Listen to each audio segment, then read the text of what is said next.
Eh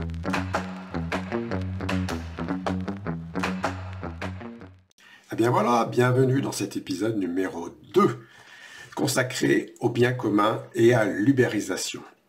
Si vous avez suivi l'épisode numéro 1, et ce n'est pas obligatoire, vous avez vu que les biens communs vont pouvoir remplacer l'ubérisation des sociétés privées par une approche qui va permettre d'avoir une meilleure rétribution des conducteurs, un coût moins important pour les clients, et puis surtout, outre les améliorations sociales, des apports écologiques, éthiques et également en matière de qualité de service. Eh bien, ce sont ces 3 derniers points que l'on va voir dans cette vidéo numéro 2.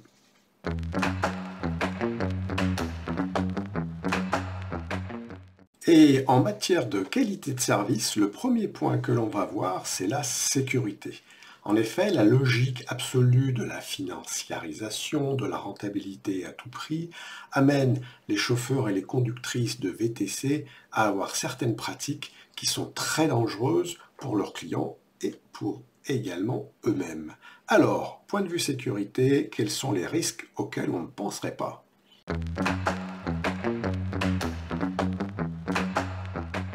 Bien, le premier risque qui va peut-être vous surprendre, c'est que votre chauffeur n'est pas votre chauffeur.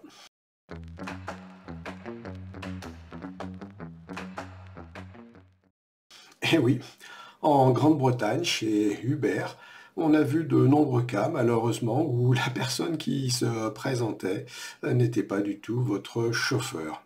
Ça peut être un peu dangereux.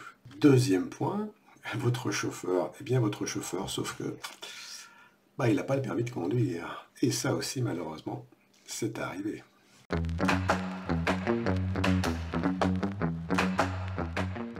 Un autre point qui concerne la sécurité, et qui concerne la sécurité aussi bien des clients que des chauffeurs et des conductrices, c'est le nombre élevé, très élevé, trop élevé, que font certains conducteurs pour pouvoir engranger le plus de revenus possible.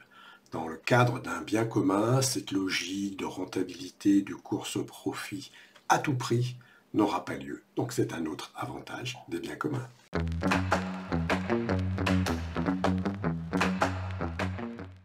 Et pour terminer sur ce point de la sécurité, les biens communs vont pouvoir permettre de garantir au client que le chauffeur est vraiment en état de conduire et pas avec un comportement addictif à des substances qui sont extrêmement dangereuses pour la sécurité de tous et toutes.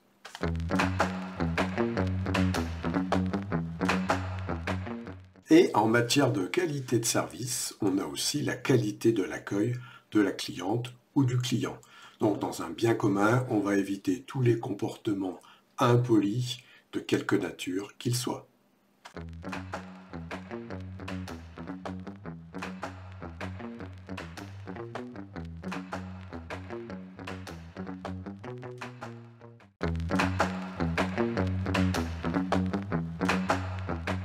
En matière de qualité de service, on a aussi l'élément le plus important, après le chauffeur ou la conductrice, eh bien c'est la qualité du véhicule. Avec un bien commun, on va pouvoir s'assurer que le véhicule répond à certaines normes et à un certain niveau de qualité. Alors on ne va pas imposer de rouler en Bentley ou autre, mais on va pouvoir favoriser l'équipement des chauffeurs et des conductrices en véhicules un petit peu plus écologiques, c'est-à-dire des hybrides, voire totalement écologiques, les électriques ou un petit peu plus tard les voitures à hydrogène.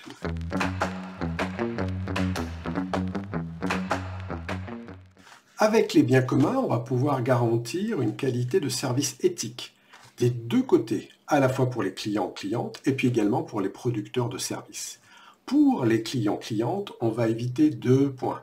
Premier point, tout risque de surfacturation pour X ou Y raison, et surtout pour des mauvaises raisons. Et deuxième point tout aussi important, c'est qu'on va éviter tout risque de discrimination qui soit basé sur des couleurs de peau, des orientations religieuses, des préférences sexuelles ou autres. Toutes ces horreurs et abominations n'ont pas leur place dans les biens communs, ni même ailleurs, bien évidemment. D'un autre côté, en ce qui concerne les producteurs de services, que ce soit conductrices ou chauffeurs, on a vu fleurir notamment chez Uber USA, qui ont accusé injustement, faussement et à tort leurs conducteurs d'avoir consommé de l'alcool. Or, il faut savoir qu'en dans le cadre de la relation entre Uber et les prestataires de services, si une conductrice ou un chauffeur a consommé de l'alcool, eh bien tout simplement, il n'est pas payé. C'était donc tout bénéfice pour les consommateurs qui voulaient tricher et frauder, tout ça au détriment des prestataires de services. Avec des biens communs, tout ceci n'aura pas lieu, et s'il faut exclure de manière longue, voire définitivement à vie, les tricheurs que sont certains consommateurs, eh bien, dans un bien commun, ça pourra se faire sans aucun problème.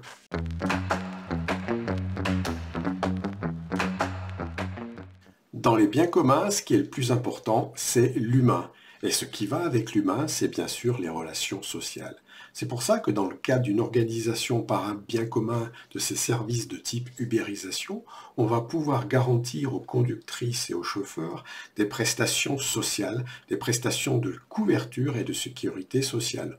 On va retrouver les congés maladie, les vacances, également les prestations de cotisation pour ces retraites. Bref, tout ce qui fait normalement, notamment en France, une relation entre un employé, un collaborateur et une entreprise.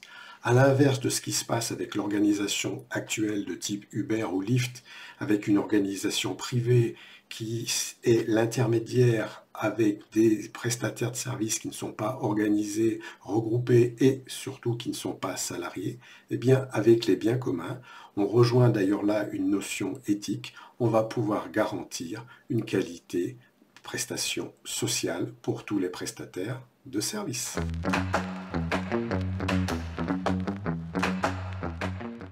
Dans un bien commun, on va aussi pouvoir réguler la concurrence entre les chauffeurs et les conductrices.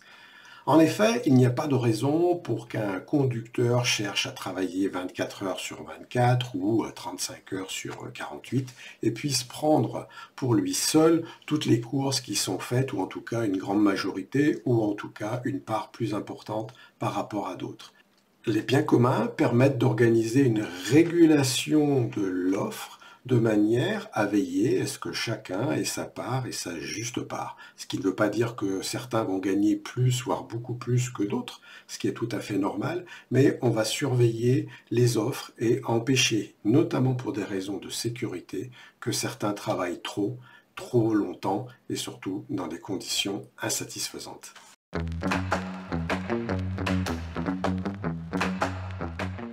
Eh bien voilà, avec les biens communs qui sont en dehors de cette logique de rentabilité à tout prix et à tout crin, on a vu que l'on pouvait avoir des meilleures prestations de services sur de nombreux points, que ce soit la qualité effectivement de service, mais aussi la partie économique qu'on a vu notamment dans l'épisode numéro 1, et puis la partie sociale que l'on vient de voir. Eh bien, on va pouvoir conclure maintenant cet épisode numéro 2, et puis qu'est-ce que je peux faire de plus que de vous donner rendez-vous pour l'épisode numéro 3. À bientôt.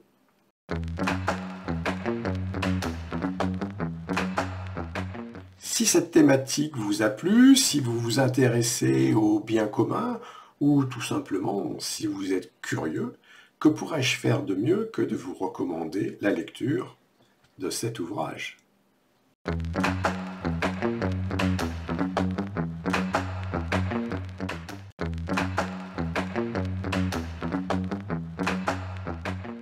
Et si vous êtes enthousiasmé par les biens communs, eh bien, me diriez-vous, que pourrais-je faire? Eh bien, continuez de faire ce que vous êtes en train de faire en ce moment, c'est-à-dire de vous renseigner, de vous informer, de suivre cette chaîne vidéo, d'autres chaînes vidéo, de lire des livres sur les sujets, d'aller voir les sites web qui en parlent, et puis, petit à petit, en vous faisant votre propre opinion, vous pourrez agir sur votre terrain local, et demander des implémentations de biens communs, pour la partie taxi, comme on vient de le voir, mais aussi, on peut très bien avoir des biens communs pour gérer ce qu'on appelle les locations de type Airbnb, ou les dark kitchen, ou les dark stores. Il y a plein, et il y aura encore plus de sujets à traiter par le collectif et par la force des biens communs.